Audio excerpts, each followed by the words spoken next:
अस्सलामुअलैकुम। बिस्मिल्लाहिर्रहमानिर्रहीम। शुरू अल्लाह के नाम से जो बड़ा मेहरबान और निहायत रहम करने वाला है।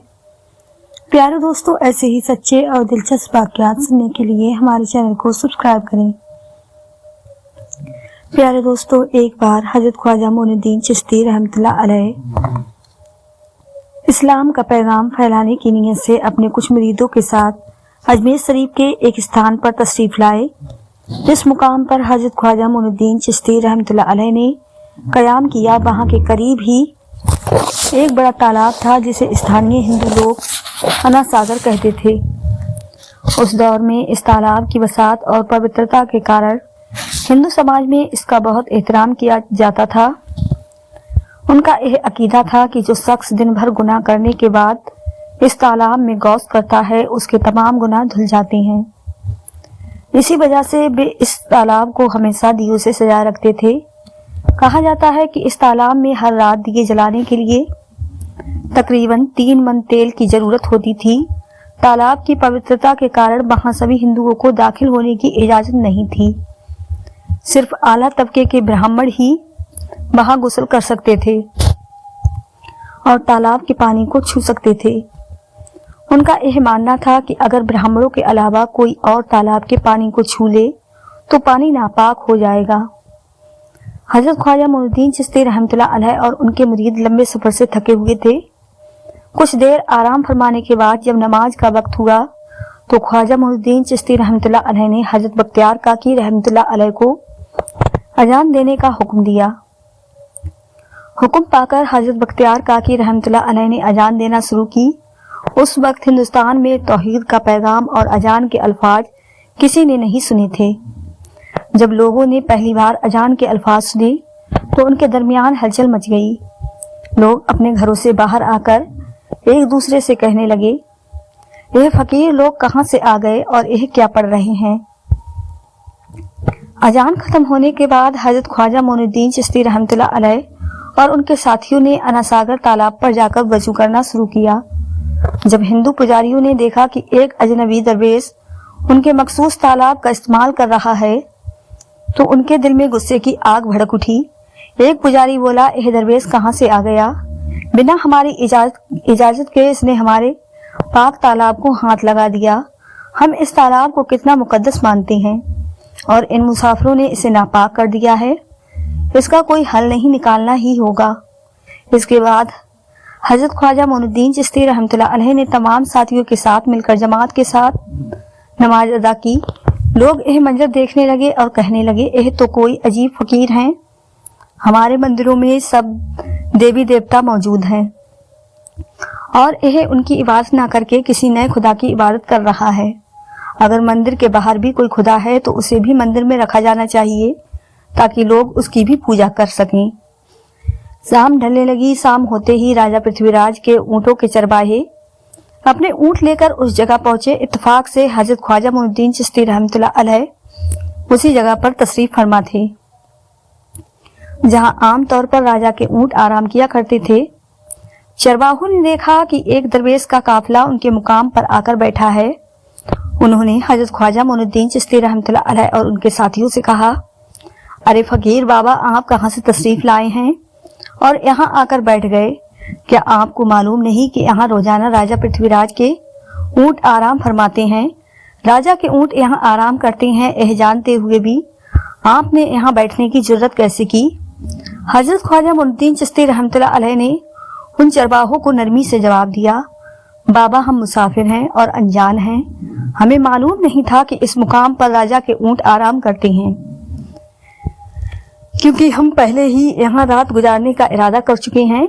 तुम अपने ऊँटों को आज किसी और जगह आराम देने ले जाओ, आसपास बहुत सी जगह है। हजरत ख्वाजा मोइनुद्दीन चिश्ती रहमतुल्लाह अलैह का जवाब सुनकर पृथ्वीराज के चरवाहे बोले, फकीर की हिम्मत तो देखो, कहता है कि राजा के ऊँटों को कहीं और ले जाएं और खुद यहाँ बैठे रहेंगे। फकीर बाबा, यह तो हरगिज मुमकिन नहीं है।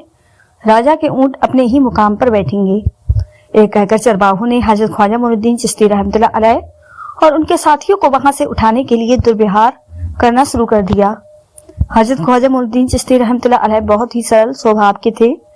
जब उन्होंने देखा कि चरवाहे दुर्व्यवहार कर रहे हैं तो उन्होंने बख्तियार काकी रहमतुल्लाह अलैह से कहा, बख्तियार हम यहाँ बैठकर क्या करेंगे, जब राजा के ऊँटों को यहीं बैठना है तो रहने दो, ऊँट यहीं बैठें, हम यहाँ से जा रहे हैं।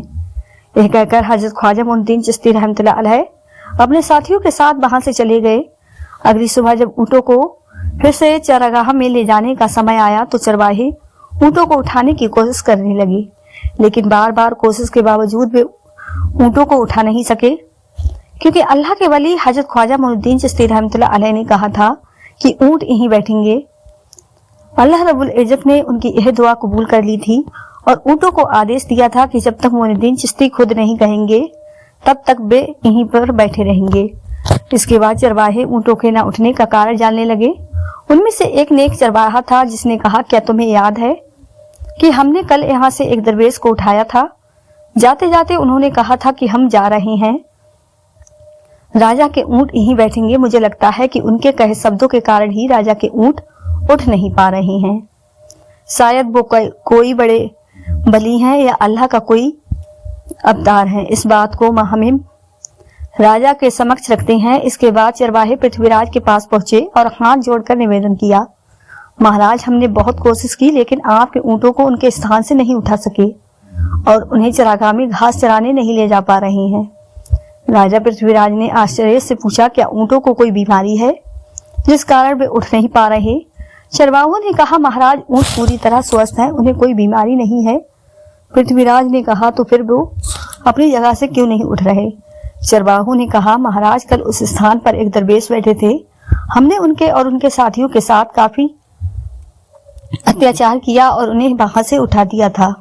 जाते जाते उन्होंने कहा था राजा के ऊँट यहाँ बैठेंगे और उठेंगे नहीं। हमें लगता है कि दरवेश की बद्दुआ के कारण ही ऊँट अपनी जगह से नहीं उठ पा रहे हैं।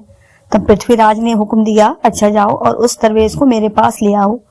जब हजरत ख्वाजा मोइनुद्दीन चिश्ती रहमतुल्लाह अलैह पृथ्वीराज के दरबार में पहुंचे तो पृथ्वीराज ने उनसे पूछा, ऐ दरवेश आपने मेरे ऊँटों को क्यों पंगु बना दिया है? मेरे ऊँट भूखे मर रहे हैं, कृपया अपना जादू उनसे हटा लें। अगर जादू नहीं हटाया तो मेरे ऊँट भूखे मर जाएंगे। पृथ्वीराज की बात सुनकर हजरत ख्वाजा मोइनुद्दीन चिश्ती रहमतुल्लाह अलैह मुस्कुराते हुए बोले, ऐ अल्लाह के बंदे, हम मुसलमान हैं और मुसलमान कभी जादू नहीं करते। तुम्हारे ऊँटों को मैंने नहीं बल्कि इस संसार के रब अल्लाह रब्बुल आलमीन ने बैठाया है। उनकी आज्ञा से ऊँट बैठे हैं और उनकी आज्ञा से ही उठेंगे। लेकिन मैं उस सर्वशक्तिमान से प्रार्थना कर सकता हूँ कि वो तुम्हारे ऊँटों को उठने की अनुमति दे। इसके बाद हजरत ख्वाजा मोइनुद्दीन चिश्ती रहमतुल्लाह अलैह ने अल्लाह से दुआ की, ऐ अल्लाह इन ऊँटों को उनकी जगह से उठने की तौफीक दे। हजरत ख्वाजा मोइनुद्दीन चिश्ती रहमतुल्लाह अलैह की दुआ करते ही चरवाहों ने देखा कि ऊँट अपनी जगह से उठकर चारगाह की ओर बढ़ने लगे। यह मंजर देखकर चरवाहे चकित रह गए और हजरत ख्वाजा मोइनुद्दीन चिश्ती रहमतुल्लाह अलैह की करामात की खबर पूरे अजमेर में फैल गई। जैसे जैसे हिंदुओं के बीच हजरत ख्वाजा मोइनुद्दीन चिश्ती रहमतुल्लाह अलैह की करामात की बातें फैलने लगी और इस्लाम की महानता उनके सामने प्रकट होने लगी, मंदिर के पुजारी भयभीत हो गए। वो सोचने लगे, अगर यही चलता रहा तो सभी हिंदू मुसलमान बन जाएंगे। तब वे पृथ्वीराज के पास पहुंचे और निवेदन किया, महाराज यह दरवेश हमारे राज्य में अशांति फैला रहे हैं। यदि आपने अभी इनका कोई उचित समाधान नहीं निकाला तो यह दरवेश सभी हिंदुओं को मुसलमान बना देंगे और तब हमारे देवताओं की पूजा करने वाला कोई नहीं बचेगा।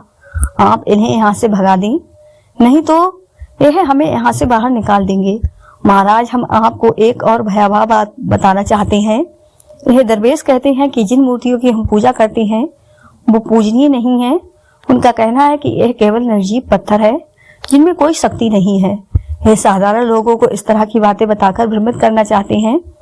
सबसे आपत्तिजनक बात यह है कि यह दरवेश हर दिन 5 बार हमारे पवित्र तालाब में हाथ लगाकर उसे अपवित्र कर रहे हैं। पुरोहितों की बात सुनकर पृथ्वीराज ने हजरत ख्वाजा मोइनुद्दीन चिश्ती रहमतुल्लाह अलैह को बुलाया। जब हजरत ख्वाजा मोइनुद्दीन चिश्ती रहमतुल्लाह अलैह उनके दरबार में पहुंचे तो पृथ्वीराज ने कहा, ऐ दरवेश हम देख रहे हैं कि आप गौ माता का मांस खाते हैं और हमारे देवताओं का अपमान करते हैं। हम धर्म के बारे में तरह तरह की उल्टी सीधी बातें कर रहे हैं। हम यह सहन नहीं कर सकते। हम यह भी देख रहे हैं कि आप हमारे पवित्र तालाब को अपने अपवित्र हाथों से खराब कर रहे हैं। आप तुरंत हमारे देश से चले जाएं। हजरत ख्वाजा मोइनुद्दीन चिश्ती रहमतुल्लाह अलैह ने कहा, बाबा हम लोग तो केवल वुजू करते हैं, नहाते नहीं। अगर पूरी देह के स्पर्श से आपके तालाब का पानी खराब नहीं होता है तो केवल हमारे हाथ और चेहरे के पानी से तालाब अपवित्र कैसे हो सकता है। ये सुनकर पृथ्वीराज ने कहा, वो सभी लोग हमारे धर्म के हैं जबकि तुम लोग कहीं और से आ गए हो। तुम हमारे धर्म के नहीं हो, इसलिए तुम्हारे हाथ लगाने से हमारा तालाब अपवित्र हो जाता है। तब हजरत ख्वाजा मोइनुद्दीन चिश्ती रहमतुल्लाह अलैह ने कहा, अच्छा बाबा, हम अब आपके तालाब के पानी को हाथ नहीं लगाएंगे, लेकिन हमें पानी की जरूरत है तो हम चाहते हैं कि केवल एक बर्तन में पानी ले लें। पृथ्वीराज ने कहा, ठीक है, तुम पानी ले सकते हो, लेकिन तुम्हारा बर्तन तालाब में लगे, तुम्हारे हाथ नहीं। अगर तुम्हारे हाथ स्पर्श करें तो हम इसके खिलाफ सख्त कार्रवाई करेंगे। राजा के साथ सहमति के बाद हजरत ख्वाजा मोइनुद्दीन चिश्ती रहमतुल्लाह अलैह ने अपने मुख्य खलीफा बख्तियार काकी रहमतुल्लाह अलैह से कहा, बख्तियार जाओ और राजा के तालाब से एक बर्तन में पानी ले आओ, लेकिन बहुत सावधानी से पानी लेना ताकि तुम्हारा हाथ तालाब के पानी को छू न सके। बख्तियार काकी रहमतुल्लाह अलैह हजरत ख्वाजा मोइनुद्दीन चिश्ती रहमतुल्लाह अलैह के हुक्म का पालन करते हुए आना सागर से पानी लेने गए। उन्होंने बर्तन को तालाब में डुबोया और उनका हाथ पानी को नहीं छू सका, क्योंकि चमत्कार बस पूरा तालाब एक छोटे बर्तन में समा गया।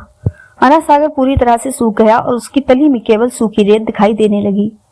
जब पुरोहितों ने देखा कि उनके पवित्र तालाब में एक भी बूंद पानी नहीं बची है और वो मरुस्थल की तरह सूख गया है, तो वे घबराते हुए राजा पृथ्वीराज के पास गए और बोले, महाराज, यह तो भारी संकट हो गया है। पृथ्वीराज ने पूछा, क्या हुआ? पुरोहितों ने कहा, उस दरवेश ने हमारे पूरे तालाब का पानी ले लिया है। अब हमारे पवित्र तालाब में एक बूंद भी पानी नहीं है। अगर इस तालाब में पानी नहीं होगा तो हम अपने पापों का प्रायश्चित कैसे करेंगे? दूर दूर से हजारों हिंदू लोग इस तालाब में स्नान करने आते हैं ताकि वो अपने पाप धो सकें। अगर पानी नहीं रहेगा तो वो यहाँ आना बंद कर देंगे, जिससे हमारा बड़ा नुकसान होगा और अजमेर की मान मर्यादा मिट्टी में मिल जाएगी। पृथ्वीराज गहरे विचार में पड़ गए। वो हजरत ख्वाजा मोइनुद्दीन चिश्ती रहमतुल्लाह अलैह के खिलाफ कोई कठोर कदम उठाने से झिझक रहे थे, क्योंकि उन्हें आशंका थी कि अगर उन्होंने दरवेश के खिलाफ सैनिक भेजे और दरवेश ने सैनिकों पर भी जादू कर दिया तो उनकी परेशानी और बढ़ जाएगी। इसलिए उन्होंने कहा, तुम लोग जाओ और उस दरवेश को मेरे पास बुलाकर लाओ, मैं देखता हूँ कि वो क्या चाहता है। अगर उसकी मांग उचित होगी तो हम उसे मान लेंगे और यदि उचित नहीं हुई तो हम माफी मांगकर अपना तालाब का पानी वापस ले लेंगे। जब हजरत ख्वाजा मोइनुद्दीन चिश्ती रहमतुल्लाह अलैह पृथ्वीराज के दरबार में पहुंचे तो पृथ्वीराज ने कहा, ऐ बाबा, आपने हमारे तालाब का सारा पानी ले लिया है, हम अपने पापों का प्रायश्चित कैसे करेंगे? पूरे दिन के पाप हम इस तालाब में स्नान करके धोती हैं। अगर तालाब में पानी नहीं होगा तो हम अपने पाप कैसे धोएंगे? हजरत ख्वाजा मोइनुद्दीन चिश्ती रहमतुल्लाह अलैह ने उत्तर दिया, देखो बाबा, तुम्हारे पास आना सागर है, पर दुनिया के हर कोने में ऐसा तालाब नहीं है, तो क्या वो लोग अपने पाप कैसे धोएंगे? पापों को धोने की ताकत इस तालाब के पानी में नहीं है। पापों को माफ करने वाला केवल अल्लाह है, जिसने आकाश, धरती और पूरी सृष्टि बनाई है। उसकी इजाजत के बिना एक पत्ता भी नहीं हिलता। इसलिए मैं तुम्हें इस भ्रम को छोड़कर सही राह पर आने की दावत देता हूँ। वहां मौजूद हजारों हिंदू हजरत ख्वाजा मोइनुद्दीन चिश्ती रहमतुल्लाह अलैह की बातें मंत्रमुग्ध होकर सुन रहे थे। इसके बाद उन्होंने कहा, जाओ बख्तियार काकी, जिस बर्तन में तुमने तालाब का पानी लिया था उसे वापस तालाब में डालाओ। बख्तियार काकी रहमतुल्लाह अलैह हजरत ख्वाजा मोइनुद्दीन चिश्ती रहमतुल्लाह अलैह के हुक्म से अनासागर में बर्तन का पानी डालने गए। जैसे ही बर्तन का पानी तालाब में डाला, अनासागर फिर से पानी से लबालब भर गया। इस चमत्कार को देखकर वहां मौजूद कई हिंदुओं ने कलमा पढ़कर इस्लाम कबूल कर लिया। यह देखकर हिंदू पुरोहितों और पंडितों की चिंता बढ़ गई। वो पृथ्वीराज के पास गए और बोले, महाराज, यदि अब कोई उपाय नहीं किया गया तो सारे हिंदू मुसलमान हो जाएंगे। पृथ्वीराज ने कहा, मुझे सलाह दो, इस दरवेश का मुकाबला कैसे किया जा सकता है? पुरोहितों ने कहा, यह दरवेश एक बड़ा जादूगर है, इसलिए इसका मुकाबला भी जादू से करना होगा।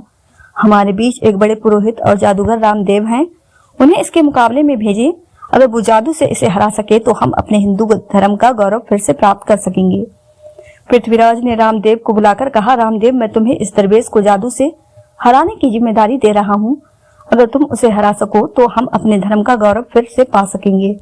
रामदेव ने पृथ्वीराज को आश्वस्त करते हुए कहा, महाराज, आप चिंता न करें, इस दरवेश को हराना मेरे लिए बहुत आसान है। मैं आपके समक्ष हमारे धर्म का गौरव वापस लाकर रहूंगा। इसके बाद रामदेव अपने साथियों के साथ हजरत ख्वाजा मोइनुद्दीन चिश्ती रहमतुल्लाह अलैह के सामने मुकाबले के लिए पहुंचा। उसने कहा, मोइनुद्दीन, अगर तुम में ताकत है तो मुझसे जादू का मुकाबला करो। मैंने तुम जैसे बहुत से जादूगरों को हराया है। तुम्हें हराना तो मेरे लिए साधारण सी बात है। हजरत ख्वाजा मोइनुद्दीन चिश्ती रहमतुल्लाह अलैह ने उसकी बातों का कोई जवाब नहीं दिया। रामदेव ने देखा कि हजरत ख्वाजा मोइनुद्दीन चिश्ती चुप हैं तो उसने गाली गलौज करना शुरू कर दिया। जब रामदेव अपनी हदें पार कर गया तो हजरत ख्वाजा मोइनुद्दीन चिश्ती ने उसकी आंखों में देखते हुए कहा, रामदेव, तू चिल्ला रहा है लेकिन मैं तेरे माथे पर ईमान की रोशनी देख रहा हूँ। हजरत ख्वाजा मोइनुद्दीन चिश्ती रहमतुल्लाह अलैह की आवाज सुनते ही रामदेव कांपने लगा और उसी वक्त अल्लाह रब्बुल इज्जत ने उसके दिल में ईमान की रोशनी डाल दी। रामदेव हजरत ख्वाजा मोइनुद्दीन चिश्ती रहमतुल्लाह अलैह के चरणों में गिर गया और बोला, है अल्लाह के वली, मैंने आपके साथ बहुत बेअदबी की है। मुझे माफ करें और मुझे कलमा पढ़ाकर इस्लाम की राह दिखाएं। हजरत ख्वाजा मोइनुद्दीन चिश्ती रहमतुल्लाह अलैह ने रामदेव को कलमा पढ़ाया और उनका नाम रखा मोहम्मद सादिक। इतिहास बताता है कि बाद में रामदेव मोहम्मद सादिक के रूम में एक बड़े अल्लाह के वली बन गए। रामदेव हजरत ख्वाजा मोइनुद्दीन चिश्ती को पराजित करने आए थे, वही अब उनके हाथ में हाथ देकर इस्लाम की शांति की छाव में आ गए। यह अल्लाह रब्बुल इज्जत का चमत्कार और शक्ति है जो जिसे चाहे हिदायत दे सकता है। आमीन।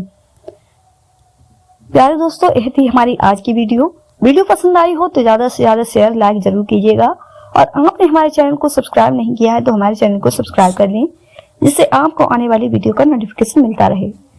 मिलते हैं एक नई वीडियो के साथ। दुआ में हमेशा याद रखें। अल्लाह हाफिज।